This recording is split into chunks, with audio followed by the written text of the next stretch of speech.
Good afternoon. Thank you for joining us for our United States Senate debate. I'm WMTW News 8 political reporter Paul Merrill. I'm joined by the three men who want to represent Maine in the U.S. Senate. They are alphabetically from left to right on your screen. State Senator Eric Brakey, the Republican nominee, Senator Angus King, the independent incumbent, and entrepreneur and teacher Zach Ringelstein, the Democratic nominee. A note about our format today.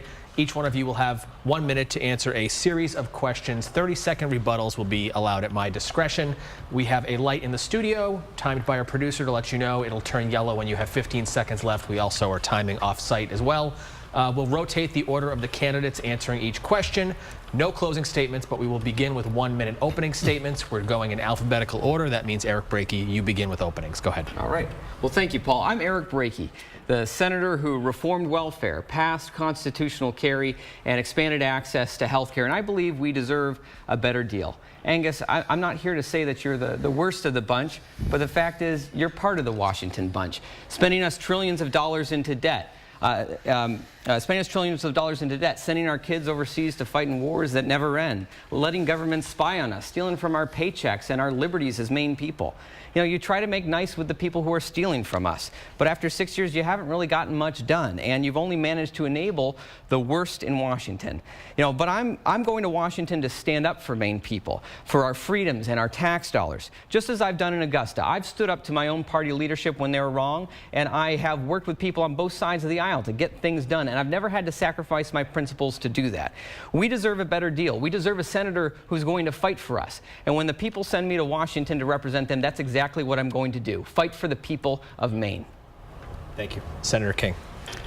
I was thinking this morning about last weekend, and I'm trying to recount my itinerary. I was in Dover, Foxcroft, Milo, LaGrange, Bangor, Presque Isle, Rumford. That was a long run from Presque Isle to Rumford, Brunswick, Westbrook, and back to Brunswick. That was in about 36 hours. Here's what I saw and heard, similar to what I've been hearing for years in traveling Maine as your senator. A real problem of opioids ravaging our community. A problem of seniors being anxious about health care, the costs of prescription drugs. Veterans who feel good about their care at Togus but are worried about the VA generally. Issues of the forest economy and where that's headed. But I also heard a lot of good news. Good news on the forest products front, that we're finally doing something in Washington and in Maine about opioids, that Medicare is in good shape, and that we're going to make progress on those issues. That's why I'm running again. Thank you. Zach Ringelstein. My name is Zach Ringelstein. I am a teacher, I am a dad, and I am the Democratic nominee for U.S. Senate. And I want to level with the people of Maine today because as the son of a social worker, as someone who qualified for free and reduced lunches growing up, as the youngest of 4 brothers in a family that loves America and believes in the American dream, we have so many threats to who we are. And I just have to tell you, having jumped into the political system, I can tell you for sure that it's rigged for the ultra wealthy, that politics in this day and age is gross. It is not what I would want my children to see or be part of, and it is time that we step up when our country honestly has a serious crisis. Our crisis is that 1% of our country owns about 50% of our wealth. We have an existential threat to humankind itself, which is climate change. When the last 4 years are the 4 hottest in human history, when about 50% of Americans can't afford a $400 emergency, we need change. With ranked choice voting, we can vote for the future. Thank you. That's time. Thank you all three for being here today again, and we look forward to a spirited discussion. Again, 1 minute responses, 30-second rebuttals at my discretion. We'll try to circulate this as best I can. We're going to start. Senator King, you'll answer this first question. We'll begin by talking a little bit about the economy. Every president since Herbert Hoover has added to our national debt. Total figure is approaching $22 trillion right now, and it's projected to grow by more than $1 trillion a year.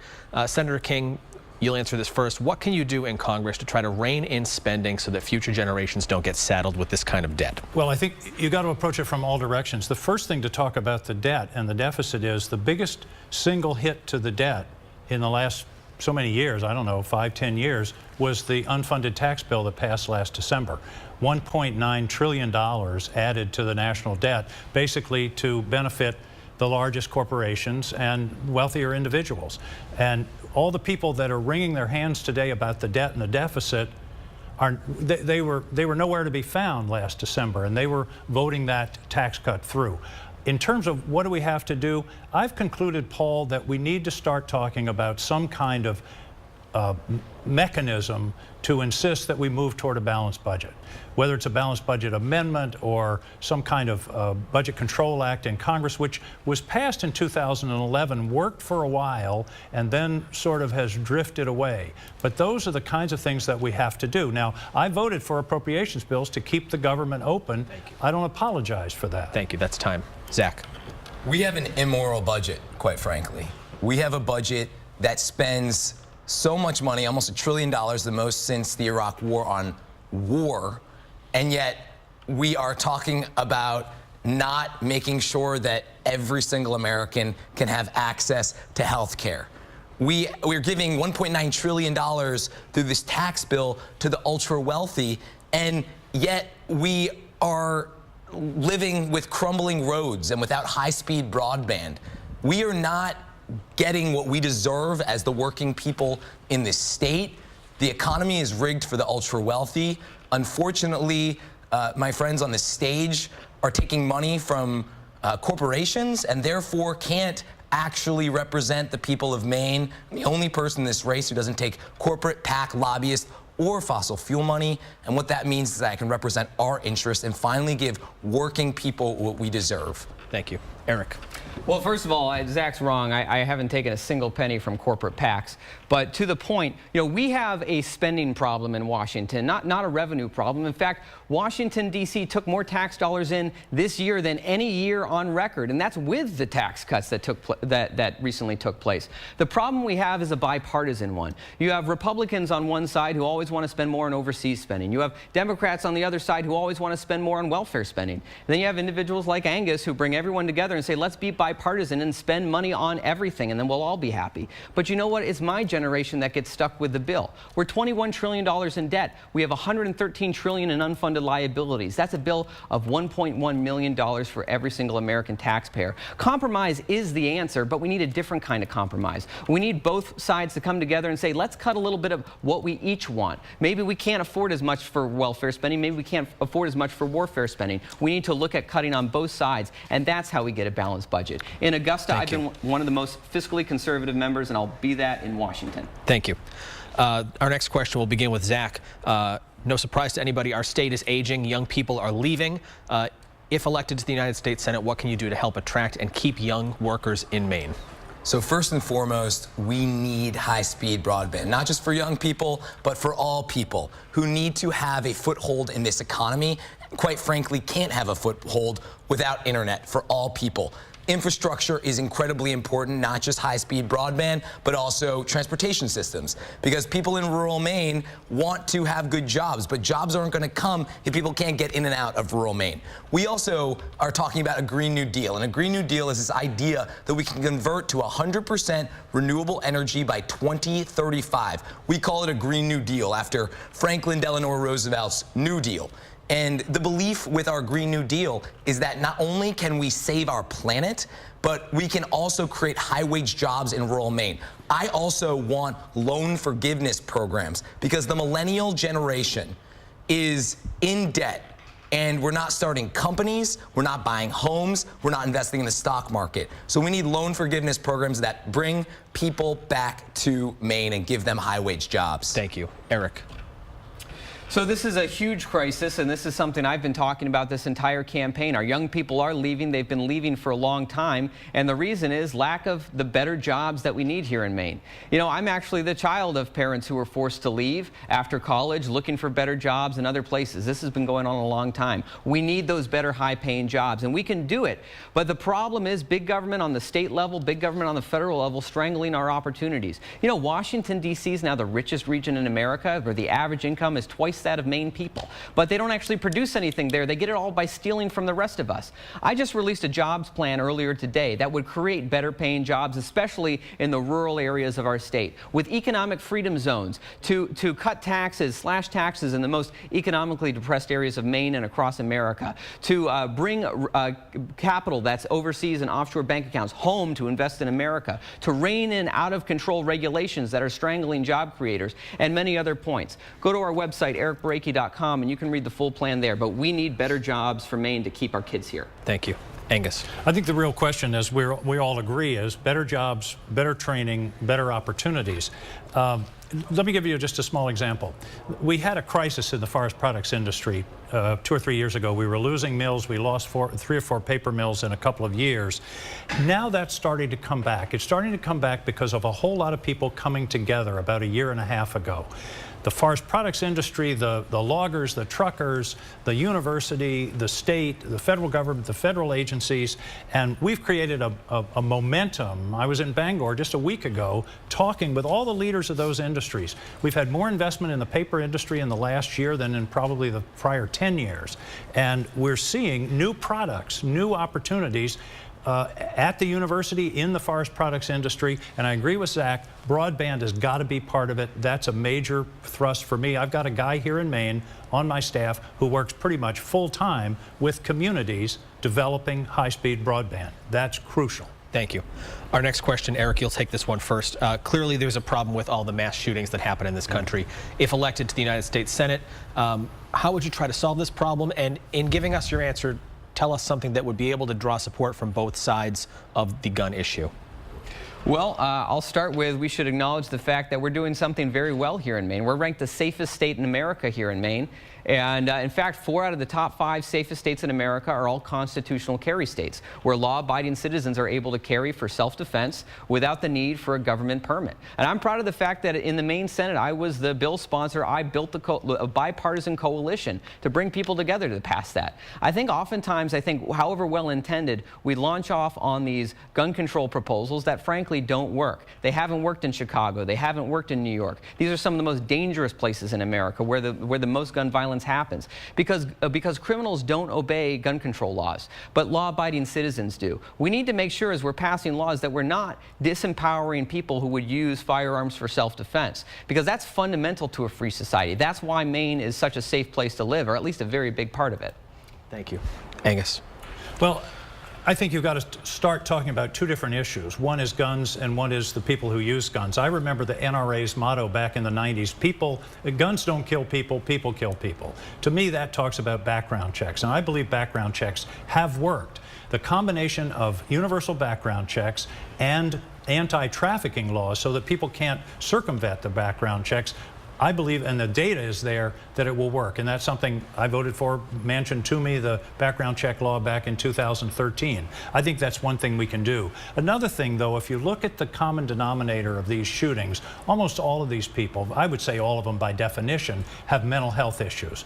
We spend 30 times as much on research on physical diseases as we do on mental health diseases at the National Institute of Mental Health. I think we've got to talk about that, because we got an epidemic of shootings, of suicides, of depression, of opioids, all of which come back to mental health. Those are the 2 areas. Universal background checks, getting rid of things like bump stocks, and then going to deal with what are the underlying social issues that are causing this to happen. Thank you. Zach. Of course, people kill people, but guns also kill people, and what's happening now is that hate is killing people. Just this weekend, people went to a synagogue, their place of prayer and worship, to find sanctuary in this very scary world, in this crisis world we live in, and unfortunately, a Holocaust survivor died because of an AR-15. Now, I support the Second Amendment, and I am so glad that we have a lot of responsible gun owners here in this state. But at the same time, we have a crisis. We do not need military-grade weapons in our streets. We need to ban bump stocks. We need to create universal background checks. We need to go back to the Obama rules that made the people who were most severely mentally ill make sure that they're not able to get guns. Unfortunately, Angus voted to repeal that. we also need to make sure that we are actually tackling this problem and not leaving this problem to our kids who are in our schools. Thank you. Before we move on, I want to go back through. You support banning bump stocks. Senator King, do you support banning? You do? Senator Brakey? It's not going to fix the problem. It's a piece of plastic. Thank you. Okay, the next question, we'll start with Senator King, I believe. This made news this week. President Trump said that he may try to end birthright citizenship in this country. Is that a good idea? Why or why not? Senator King, we'll start with you. Well, number one, I don't think any president should be able to amend the Constitution by executive order. I mean, can you imagine the furor that would be going on right now if Barack Obama had said, I think I'm going to amend the Second Amendment a little bit here on gun control.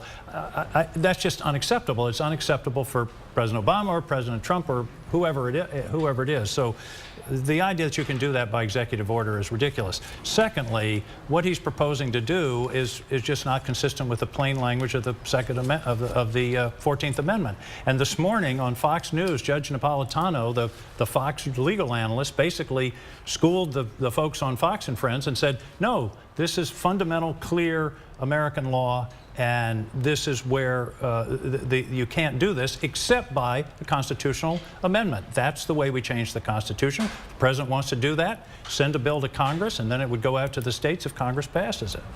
Thank you. Zach? Yes, we need to really just call this what it is, which is fear-mongering right before an election. This is meant to incite the base. This is meant to strike fear in the hearts of Americans who are struggling, who may not be making the wages that they deserve. And unfortunately, it's creating this nativist, racist fear that doesn't need to happen in this day and age. We need to choose love above hate. We need to make sure that we are actually looking at our Constitution and reading it. I have two brothers who have served. They went to the United States Naval Academy and they've served in Iraq and Afghanistan. I just have to say, I am very disturbed by this. This president already is getting too much power. He has broadened his powers to a point that no other president has seen. He has broken the emoluments clause, and now he's trying to create an executive order that amends the Constitution. How ridiculous is this? I'm the only person in this race who has said that this president needs to be impeached and removed from office. Thank you. Eric, should we end birthright citizenship? Well, I've got my Constitution right here, and I think it's worthwhile to actually read what the 14th Amendment says. It says, all persons born or naturalized in the United States and subject to the jurisdiction thereof are citizens of the United States. And, well, I think that, first of all, the 14th Amendment is a cornerstone of our Constitution. It helped us get through some very dark times in our country. But that phrase there, under the jurisdiction thereof, is important. It means something. You know, there has been judicial precedent establishing that if you are legally in this country, whether you're a citizen or non-citizen with a green card or a visa, yeah, you're under the jurisdiction. And if you have a child who's born here, that child is a citizen. But there has been no judicial precedent. There has been to establish that if you are a child of people who are here illegally, who did not have permission to be in this country, that you have automatic citizenship. Now, that's not to say I'm pretty skeptical of executive orders. I don't think that executive orders are the best way to do these things. I think these policies should be established by Congress, as it has been in the past. But to say that we have give automatic citizenship to the children of illegal immigrants, that's not supported by the Constitution. Thank you, Eric. The next question, Zach Ringelstein, you'll start with this. Many Mainers are struggling with student debt burdens in the six-figure range. Many times income-based repayment methods don't even cover the principal, and the interest just grows and grows. So what can be done in Washington to try to avoid what many people feel will be the next financial bubble to pop? Sure. So first and foremost, we need to make sure that none of our U.S. senators can take money from predatory student loan companies like Navient. Again, I respect Angus King, but he takes money from Navient and therefore is beholden. And we need to make sure that we're actually talking about the policies that can save us. Angus King added $82 billion to the war budget this year. Guess what we could get for $82 billion? Like this. We could get tuition-free public colleges and universities. Guess how much the tax bill cost? It cost $1.9 trillion, and we gave it all to the super rich.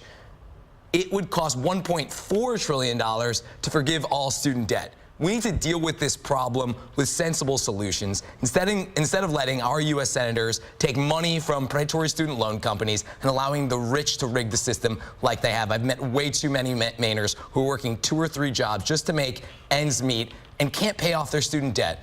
It's sad. We need to change it. We need bold leadership. Thank you. Eric. Well, there's a couple of things wrapped in this, and I think the first thing we can do to help people who are in this situation is give people a full tax credit for what they pay towards paying off their student loans. That's a way that people can use their own money to pay off their student loans and to use that to count against the taxes that they would pay to Washington, D.C. instead. I think that would be helpful. But we also need to recognize how we got into this problem in the first place. I know so many people in my generation, we were told growing up that it didn't matter how much it cost. It frankly didn't matter what you studied. You wanted to go to college and get a degree, and that's how you got a job at the end of the rainbow. But there weren't those jobs there. Frankly, a lot of people in my generation were steered in the wrong direction. We need to uplift again the power of vocational training and people learning how to work with their hands and learn practical skills. Frankly, we have a shortage of plumbers now. You can go to college and get $100,000 in debt and come out and be lucky to get a $30,000 a year job. Or you can go how to learn to be a plumber, and you could be making $100,000 a year your first year out. We need to have proper balance in this again. Thank you. Senator King. One of the first things that came on my plate when I went to Washington in the summer or in the winter of 2013 was student loans. The law was that the student loan interest rate was going to double that summer unless Congress did something. The Democrats had a bill, didn't go anywhere. Republicans had a bill, didn't go anywhere. A small group of us, bipartisan, Joe Manchin, Richard Burr, Tom Coburn, Lamar Alexander, and I, compromised, negotiated a bill, persuaded from the middle out, and it passed. And we got it through the House. The president signed it. They tell me that the calculation is that bill, that change in interest rates, has saved American students $50 billion over the past 6 years, several hundred million in Maine. So that's the kind of practical thing we can do. We also need to work on the income-based repayment plan, and we also have to talk about how much college costs, because if you have to borrow, it's the underlying cost that's the problem. And I think that's an area that we really have to focus on. Senator, I'm going to give you 30 seconds because this has come up in other forums about do you take contributions from student loan companies? A company that, and the important thing is the student loans come from the federal government. They're companies that manage the loans. A company called Navient gave me $1,000. You know, I don't know what percentage of that is, but the idea that somebody's bought me and can buy my vote is just frankly ridiculous. And it's just, you know, I don't vote in that way. I never have. I vote on what I think the people of Maine think is important to them. Zach, go ahead. It's not ridiculous to say that his vote is bought. That is the fundamental problem with our government right now. Is that it's there that you have no knowledge it's of. That I have absolutely knowledge of that. I have voted with Navient on. There's a Princeton study that shows that the wants and needs of the top 10% are represented in the U.S. Senate by their votes, and that the bottom 90% are not. And I have to say that the money Tell you take that from to the students that my vote from the work that I did saved $50 billion. From Walmart, Eric, do you want to from ExxonMobil. I mean, the list just goes on and on and on. Go ahead, Eric. So I don't know if the donation to Senator King's campaign influences votes or not. What I do know is that he's voting in bad ways. He's voted to rack up $5 trillion in new debts on our generation. He ran as a fiscal conservative for governor. He left the state $1 billion in debt, and he's done the same thing on the national level. He was against the individual mandate as governor. Now he's for the individual mandate as a senator. He's kind of a lot of the ideals that he campaigned on in the past. He has completely not lived up to. He hasn't even been that good at being an independent. Senator, I want to give you the last word before we move on to the new topic. I think we've covered it. We'll keep going. Okay, thank you. Eric Brakey, you'll get this question first. We're going to talk about trade. President Trump is a big advocate for reciprocal trade agreements, but right now we all know retaliatory tariffs from China are hurting Maine's lobster industry. Is pushing for trade reciprocity a good or bad thing? Why or why not, Eric?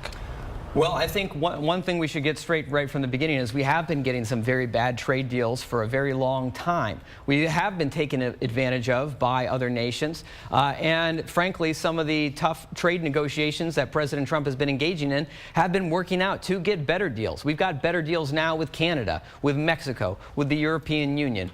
China is still hanging out there, but I'm hopeful it won't be far too long. Of course, tariffs and these trade wars in the short run do have a negative negative consequence, and we shouldn't devalue that.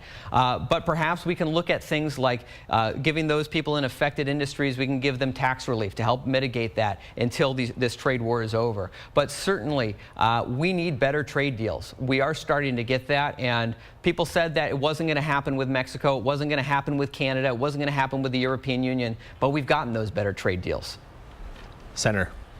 I think we do need to negotiate better trade deals, and I've said that for a long time, and we've got to be able to protect our workers, our environment, and those kinds of issues. On the other hand, the question here is, how do you go about it? And the unanswered question, and frankly, we're all going to see what happens in the next year or so, is whether these very heavy-handed sort of sledgehammer approach, particularly to China, are going to be more beneficial than harmful, because right now they're being very harmful to the lobster industry, and the lobster industry is getting a double whammy. 20% of our exports of lobsters go to China. It was our most growing market. That's now essentially at a standstill. The second part of that is the steel tariffs on our neighbor Canada are making the cost of lobster traps go up. So when you start a trade war, you have to think 3 or 4 steps down. It's not just a question of, oh, we're going to put this tariff on and everybody will be happy, because there always is going to be retaliation. And the real question is China going to wave the white flag? If they do, we've won. If they don't, we're in trouble. Thank you. Zach. Donald Trump's trade wars are a complete and utter disaster, especially for the working people of this state. We know that the lobster industry is particularly affected by this. But I want to speak to trade in general, because this is something that we as people, as workers, as Democrats need to get better at. The truth of the matter is that NAFTA was written for the big corporations, for multinational corporations. Ask the loggers in the Allagash. Ask the lobstermen. Ask the 25,000 people who lost their jobs because of NAFTA. We need to start calling out these international trade agreements. Democrats and Republicans need to come together to write free trade agreements that actually work for the workers, not for the big companies and the stockholder profits. Thank you, Zach. Our next question, we're going to start with Senator King. It's about the opioid crisis. Of course, our state and the nation in the grips of this crisis for years, stemming in part from the overprescription of opioids. What can lawmakers do to try to fix this problem? And how much responsibility do big pharmaceutical companies bear here? I think big pharmaceutical companies bear a lot of responsibility, because 4 out of 5 new heroin users started with prescription drugs. I met a young man in southern Maine who had a football injury, shoulder hurt, shoulder injury, gave him too many of the pills. By the time he finished the bottle of pills, he was hooked. So that's got to be part of it. Treatment is the big deal right now. And the real tragedy is if someone's ready for treatment and they're told they have a 3-month waiting list, that's a death sentence. So that's, I think, one of the things that we have to do. And in one of the rare bursts of bipartisanship, the same week as the very contentious Kavanaugh hearings, the Senate passed a comprehensive opioid bill 99-1. And I think it's going to make a real difference in Maine. The other thing that we have to work on is not a legal thing, but it's the stigma. We have to understand that there is such a thing as recovery, that it works, and that people who are in recovery can work and be productive citizens. They have to be able to rent apartments and get jobs. That's got to be part of the solution as well. I'm optimistic about the effects of the bill that we just passed. Thank you. Zach Ringelstein. 418 Mainers died last year because of this opioid epidemic in our state. This is an epidemic, no less. And our own governor, Governor LePage, has said that people who are dealing with this are just prolonging their own death. What a disgrace. We need to actually solve this problem, and we need to solve it with not only safe injection sites, with needle exchanges, with free or affordable rehabilitation centers, making sure there are more beds for people. But we also need to solve it by making sure that your representatives in the U.S. Senate aren't taking money from pharmaceutical companies. And I believe that we can hold the pharmaceutical companies accountable once and for all. Again, I'm the only person in this race who's pledged not to take it. Yesterday or 2 days ago, we were able to ask Angus King on stage and he said that he would stop taking money from ExxonMobil and from the fossil fuel industry. So, thank you. Senator King, will you stop taking money from pharmaceutical companies as well? I'm not bought by anybody, Zach. I'm doing the work of the people of Maine, and for you to suggest that is just an insult. And you know, I've got 22,000 different donations. 82% of them are less than $100, and 65% of them come from people in Maine. So over $1 million from corporate PACs, just to be very clear. So those are direct from corporations who are writing the bills and then donating to hold a carrot over our senator's head. It's not. There's nothing to it. Let's go to Eric. Opioids. If they're trying to buy my vote, they're doing a damn poor job, because I voted against the pharmaceutical industry on practically every turn. Eric Brakey, go ahead. Well, I think that there are a lot of politicians tripping over themselves to pretend that they know how to fix this problem. And the truth is, politicians are always looking for simple answers to complex problems. There are things that government can do to help. I've actually been, as the Senate chairman for the Health and Human Services Committee, on the front lines of this in Augusta for the last 4 years. And we can do things like making treatment available, making harm reduction strategies like making naloxone available over the counter. And I've done those things as a state senator. But frankly, the idea that government is going to be able to fix this, government can only tackle the symptoms of the problem. The real underlying problem here, the root of it, is that people are hopeless. People are going through their lives without a sense of purpose, and they're numbing that with drugs that are destroying themselves. You know, but government can't give you a purpose. No politician can give you a purpose. In fact, most politicians, their purpose you serve for them is to reelect them. But purpose comes from work, from our communities, from our families, from spiritual life. That's where we need to focus, on helping people find the purpose, to get motivated, to do the hard work, to break the grip of opioid addiction. Thank you. Still on the topic of healthcare, Zach, we'll start with you with another question that we acknowledge is impossible to answer in 60 seconds. The Affordable Care Act is the law of the land. Open enrollment starts today. But for many Mainers, health care coverage is far from affordable. What, if any, changes would you try to make to that law? So my wife, family, and I, we actually use the Affordable Care Act. We're on the marketplace. And when my wife was getting ultrasounds for our recent pregnancy for our campaign baby, Jack, who was born on the trail this year, it wasn't covered. I mean, how ridiculous that in the richest country on earth it wasn't covered. And healthcare is a human right. I had a student who died a few years ago because of lack of access to basic health care. We pay the most per capita of any country in the world on healthcare, and yet we have the worst results of any developed economy. We need Medicare for all now. We need a single payer system now. We need someone fighting for it now. I'm the only person on this stage who is fighting for Medicare for all. Because I am not bought, I'm willing to go there and fight. This will be my #1 issue. Over 70% of Americans support Medicare for all, and over 50% of Republicans support Medicare for all. We need to be represented. We need to solve this crisis. Thank you. Eric, the ACA. So first, I would vote to repeal Obamacare and replace it with freedom. I think that that's where the answers lie for our broken healthcare system. Now, Obamacare didn't break our healthcare system by itself. Our healthcare system was broken long before this. But the situation we have is special interests standing between us and our doctors, whether that be big government bureaucrats or big corporate insurance executives. It used to be in our country we were able to have a direct one-to-one relationship with our doctors, and no more. Our small family practices are being bought up as the healthcare bureaucracy gets so expensive to deal with that everyone has to sell out to big hospitals. We need to focus on solutions that inject price and competition and choice for people. Things like allowing people to save tax-free through health savings accounts, to buy insurance across state lines to increase choice and competition, to allow people to band together and collectively bargain and through health associations to get more leverage with insurance companies. Both of my opponents want government to control your health care decisions. Zach has a nice name for it. Angus doesn't seem to know what to call it yet. But I'm the only person in this race who wants to restore freedom and choice in health care. Thank you. Angus. Your specific question, as I recall, was about the Affordable Care Act. I voted to maintain it because I think it has done a good job of filling a gap. That is, people who aren't in a company, who don't have company-paid health insurance, and who aren't on Medicare or Medicaid, and it helps them get that coverage. The first thing I would do is insist that the administration quit sabotaging it. You talked about today is the opening day of open enrollment. Open enrollment this year is half of what it was 2 years ago. The administration arbitrarily cut that in half. They're not doing the advertising that they used to do, and they've cut the funding for the navigators, the people who help people to go through this process. They cut that funding something like 80%. So I think that's where you start. I also believe that health care is a human right, and it's important, and you can't enjoy any of the other rights if you don't have health care. But to me, the Affordable Care Act was an important building block.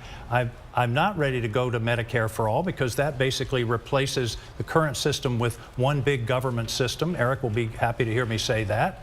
But I do think we need to work in that direction. Eric wants a rebuttal. Go ahead, Eric. I just want to say, you know, when all the problems that have existed in Cuba and Venezuela, everyone always in those countries says, well, the reason it's falling apart is because of sabotage. Well, really, it's because socialism doesn't work. We have seen this take place across the world, country after country, and it doesn't work in healthcare either. In the UK, people are being denied access to routine treatment because they're said, well, you're a smoker, you're obese, and we don't have enough resources. Government is picking and choosing, deciding who gets care and who doesn't. That's not the future for healthcare we should have here in America. I want you to be in charge of your healthcare. We'll go to Zach, then we'll get back to you. So this line of argumentation is ridiculous in 2018. Our neighbors are dying. People are paying a second mortgage for health care in the richest country on earth. Health care, Medicare for all, is not quote-unquote socialism. It is just right and moral. And by the way, I want to just add, are our libraries an entitlement and socialism?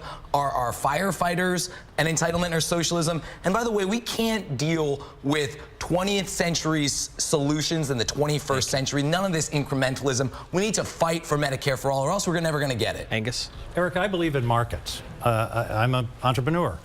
But healthcare is not a market. You don't know the price, you don't know the quality. It's hard to make those assessments. You're saying no insurance company, no government, everybody's going to do their own bargaining. So you have a heart attack, you're in the ambulance on the way. Are you going to, I just don't understand the practical ability to bargain or to negotiate or to choose your health care, because it just doesn't work that way. Eric, last word. So, certainly, if you have a heart attack and you have something unexpected comes up, that's why you have insurance. But insurance does so many things more today that, frankly, insurance isn't very good at. If your car insurance covered every time you filled up at the gas tank or needed an oil change, well, every time you go to a gas station, you wouldn't be able to know what the prices are. And frankly, you would get there and you would get a bill a month later and find out it's exorbitant rates. We don't have price competition. We don't have transparency. The way that you get transparency is you empower regular people to be the customers of their own health care again. You force the healthcare providers to have to cater to regular people. That's how we get it done. Thank you. All right, this is our last question. We're going to start with Eric Brakey, and we'll have a quick yes/no lightning round after this. But the last question with 1-minute responses. Eric, tell us about a time you were wrong about a policy position and changed your mind. Well, certainly. I used to support the death penalty. And as I thought more and more about it, I realized government makes mistakes all the time in our criminal justice system. It's a very flawed system. And frankly, giving the government control to decide who lives or dies, especially when we've seen things go wrong so often. That's an issue where, frankly, I've changed my mind over time. I've also changed my mind on a lot of the foreign policy. I used to cheer and applaud when we went into Iraq, and I thought we were liberating so many people. But you know what? Years later, I find out that so many people died, and there was we destabilized the region. We made things worse. Now I support an America First foreign policy. I think that we need to defend our country. We need to not be trying to nation build in countries over abroad. I think we actually need to bring that money home that we send overseas to invest in infrastructure and Social Security and American priorities here. We send far too much money overseas on wars that never end. We send welfare to foreign aid to countries that don't like us very much and burn our flag. It's time to put America first. Senator King. All of my life, I've sort of thought that things like a balanced budget amendment was an artificial, it was a gimmick, it really wasn't necessary. As I've lived through the past dozen years, though, it appears to me that it's too easy to cut taxes and too easy to spend money. And our political system just doesn't seem to be up to it. And what I hark back to is the states. The states aren't allowed to print money.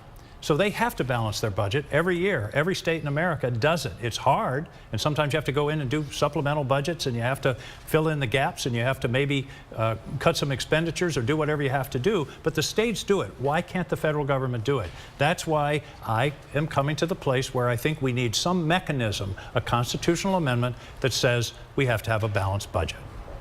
Zach.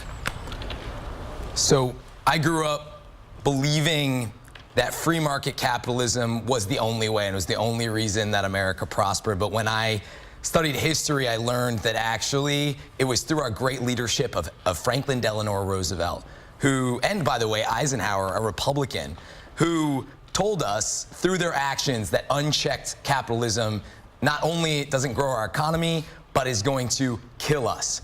If we want a great society, a great America, a society that is truly prosperous, let's look at our heroes. Let's look at FDR and his New Deal. Let's look at his idea of freedom from want. Let's look at his Rural Electrification Act. Let's look at the Interstate Highway Act. These were all investments by the federal government into the people. That's Social Security, that's Medicare, and we need this. And by the way, if we don't have unchecked capitalism and start to do some of these programs, then we are not going to have a safe and healthy planet, because climate change will have the final word and is an existential threat to humanity itself. Thank you. We're running out of time. We're going to do a couple quick yes/no. I'm going to start with Zach and work my way down, just because I feel like we had a lot of Eric first questions because of the rotation here. First one, yes or no, do you support a woman's right to have access to a safe and legal abortion? Yes. Yes. I'm pro-life. Second question. Is that a no? That's a no. It means I think that it should be decided on the state level. The choice we were given was yes or no. Is it a yes or no? I'm pro-life. I think that it should be decided on the state level and not by Washington, D.C. Again, we'll start with Zach. Should our nation end Citizens United? That's a Supreme Court decision that allows political committees to collect and spend limitless campaign contributions. Yes, it is one of the most important things we can do. Yes. Yes. I'm a Eric? Co-sponsor of the bill. It would violate free speech. No. So, no. For whom did you vote for president in 2016, Zach? Hillary Clinton. Hillary Clinton. Donald Trump. Thank you. This is a ranked choice voting election on Tuesday. I think the final question we're going to get to is, will you accept the results, Zach? Yes, and I'm going to rank me first and Angus second, by the way. Yes. We'll see how it turns out. You're not committing to accepting the results? Oh, I'm committing to seeing how it turns out. Okay. We are just about out of time. Thank you all three for joining us. Zach Ringelstein, Angus King, Eric Brakey. You've been watching a debate between the candidates who want to be your next U.S. Senator. I'm Paul Merrill. We'll have a full recap of this afternoon's debate coming up tonight, first at 4. Don't forget, Election Day is on Tuesday. Please go exercise your right to vote and stick with us for coverage between now and Election Day, and probably after, depending on how the day shakes out. Thanks for watching. Have a good afternoon. Thank you, gentlemen, for joining us. Thank you, Paul.